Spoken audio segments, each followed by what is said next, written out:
അധ്യായം 27. നിയമങ്ങൾ രേഖപ്പെടുത്തുന്നു.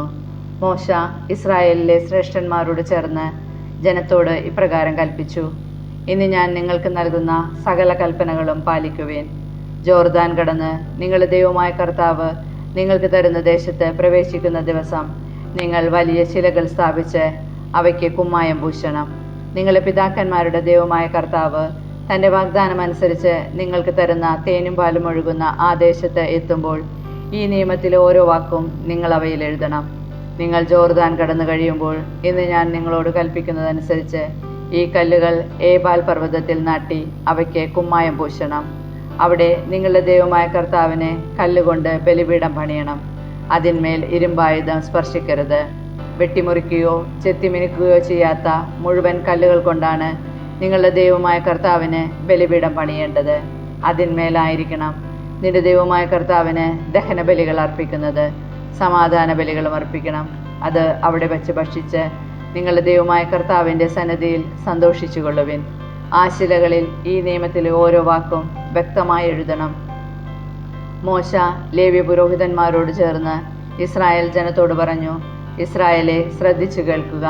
ഇന്ന് നീ നിന്റെ ദൈവമായ കർത്താവിൻ്റെ ജനമായി തീർന്നിരിക്കുന്നു. ആകയാൽ നിന്റെ ദൈവമായ കർത്താവിൻ്റെ വാക്ക് കേൾക്കുകയും ഇന്ന് ഞാൻ നിനക്ക് നൽകുന്ന അവിടുത്തെ കൽപ്പനകളും ചട്ടങ്ങളും പാലിക്കുകയും ചെയ്യുക. 12 ശാപങ്ങൾ. അന്ന് തന്നെ മോശ ജനത്തോട് കൽപ്പിച്ചു: നിങ്ങൾ ജോർദാൻ കടന്നു കഴിയുമ്പോൾ ജനത്തെ അനുഗ്രഹിക്കാനായി ശിമെയോൻ, ലേവി, യൂദ, ഇസാക്കർ, ജോസഫ്, ബെഞ്ചമിൻ എന്നിവർ ഗരിംസിം പർവ്വതത്തിലും, ശപിക്കാനായി Reuben, Gad, Asher, Zebulun, Dan, Naphtali എന്നിവർ ഏബാൽ പർവ്വതത്തിലും നിൽക്കട്ടെ.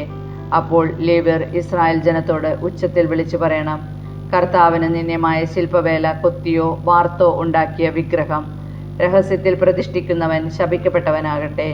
അപ്പോൾ ജനമെല്ലാം ഉത്തരം പറയണം: ആമേൻ. അപ്പനെയോ അമ്മയെയോ നിന്ദിക്കുന്നവൻ ശപിക്കപ്പെട്ടവനാകട്ടെ. ജനമെല്ലാം പറയണം: ആമേൻ.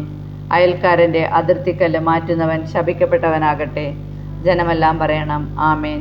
കുരുടനെ വഴിതെറ്റിക്കുന്നവൻ ശപിക്കപ്പെട്ടവനാകട്ടെ. ജനമെല്ലാം പറയണം: ആമേൻ. പരദേശിക്കും അനാഥനും വിധവയ്ക്കും നീതി നിഷേധിക്കുന്നവൻ ശപിക്കപ്പെട്ടവനാകട്ടെ. ജനമെല്ലാം പറയണം: ആമേൻ. പിതാവിൻ്റെ ഭാര്യയോടുകൂടെ ശയിച്ച് അവനെ അപമാനിക്കുന്നവൻ ശപിക്കപ്പെട്ടവനാകട്ടെ. ജനമെല്ലാം പറയണം: ആമേൻ. മൃഗവുമായി ഇണചേരുന്നവൻ ശപിക്കപ്പെട്ടവനാകട്ടെ. ജനമെല്ലാം പറയണം: ആമേൻ. തൻ്റെ പിതാവിൻ്റെയോ മാതാവിൻ്റെയോ മകളായ സഹോദരിയോട്ട് ശയിക്കുന്നവൻ ശപിക്കപ്പെട്ടവനാകട്ടെ.